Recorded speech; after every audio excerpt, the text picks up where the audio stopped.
Okay, let me get the door. So, people will come in if I can. How are you today? I'm well. How are you, ma'am? Good. So I wanted to debrief our observation that, or the observation that I did you last week on Wednesday. Were you able to review the observation notes? I was. And do you have any questions before we jump in? Well, I had an issue at first with the hook part that you put in there. But right after we did our observation, Mr. Fiddler came in. Oh, really?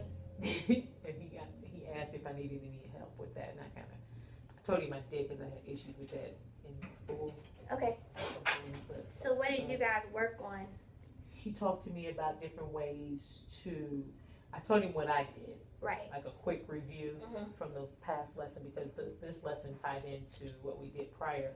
And he told me how I could have brought that in using, how I could have said it. Actually, he told me, can I tell you what I said? Sure. He said, for instance, I made this up.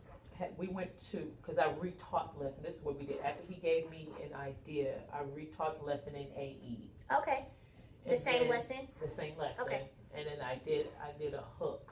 Okay. And I did find it didn't work better. So what I did was I took 3 scholars and we used a scenario about going to the movies. They had slushies on stuff for 59 cents. Well, I'm going to the scholars. I'm telling them you have to bring 59 cents so that we can get our money or so that we can get your slushie. Okay. Well, all 3 of them had 3 different ways of bringing 59 cents. Haley brought 59 pennies and 2 other ones brought, I can't remember, whatever they brought. Okay. So the object was to bring the least amount of coins. Well, we added up their coins. Haley obviously had 59 coins because she had 59 pennies. Kaden ended up with 9. Okay. Whatever. And they saw what I was trying to do, what we should have done in the first place. The difference between all the different ways that you can represent 59. Okay. How about that? Okay. So I'm glad that you had the opportunity and this worked out, I guess. Did you were observed or you received twice in one day? Twice.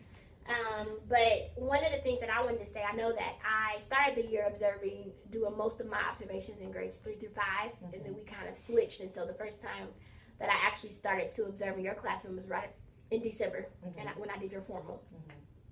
And so from that formal observation until this informal that I did on you last week, I've seen a lot of growth. So I wanted to start with the success first. Your transition, I was fortunate enough to observe your transition from the bathroom back into class to start the beginning of the math block. And I thought that it was very well. I thought they transitioned from the hallway to the classroom and in their seats as we would expect them to do. And then throughout the period, the management, like I said, it was only a scholar or 2 that you had to redirect. But everybody, for the most part, was doing what you expected them to do. And so that was great to see. What do you think, and I think you already kind of shed some light on what you felt like went well, but that was in the reteach. What did you feel in the moment when you were teaching, when I came in? What did you think was going well in that lesson? Well, initially I thought that that within the lesson, yeah, within that lesson that you taught in that math block, some of them got the initial thing, but I think what happened was I passed out the manipulative when I shouldn't have, like you mentioned in the thing, because they got distracted. Right. And what I should have done was modeled it for them first. Right. Like today I did a lesson, and before I passed the paper out, I modeled for them the introduction, and then I passed it out. What I thought they would have done in this lesson was what I wanted them to do was do it with me. Right.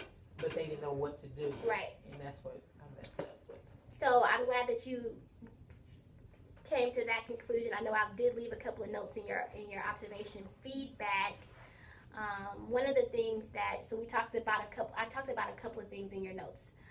One, making sure that you hook your kids, it seems like you went over that some type of way in the lesson, and I thought the way that you went back to hook them later on in the day in the AE block was a good idea of how to get them, right? Then they're super excited when you are able to make it more real for them, more realistic. This is your amount of coins. Like, we're gonna talk about how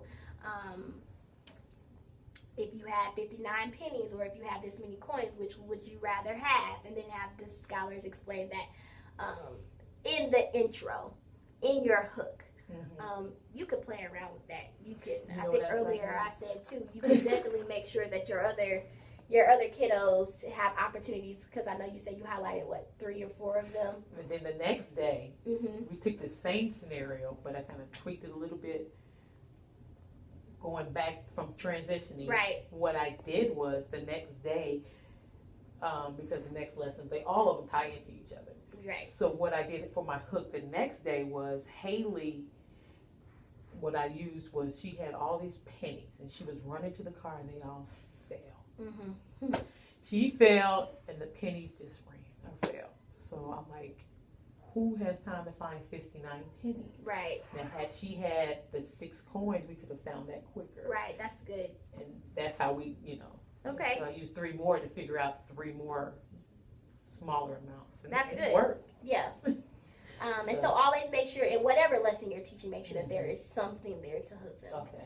What I wanted to talk about today was the action step that I gave you, which was to make sure that in all of your lessons you have a clear I do. What I noticed when I came in was you gave clear directives, like, today this is what we're going to be working on. This is how we're going to do it. And then you passed out all of the material. So you passed out the paper, you passed out their manipulatives for the day, which were those coins. And then you expect them to get to work. I think that you saw within the first couple of minutes that fell apart, right? Because there was a lot of kids, either they were so excited to be working with the coins, they were just moving them around, not knowing what to do with them per se. And then there were kids who was constantly raising their hand because they didn't know. And so when we are thinking about gradual release, we have 3 parts of our lessons. Sometimes there are more, but the main 3 parts are the I do, the we do, and the you do. We want to, so what do you think? And I'll say this, you want to make sure that you always model your thinking. So whatever the activity is, and I think by reading through your lesson, that was even an introduction type of activity prior to you getting into the meat of it. But even with that, we can't give them something that we haven't modeled for them to do.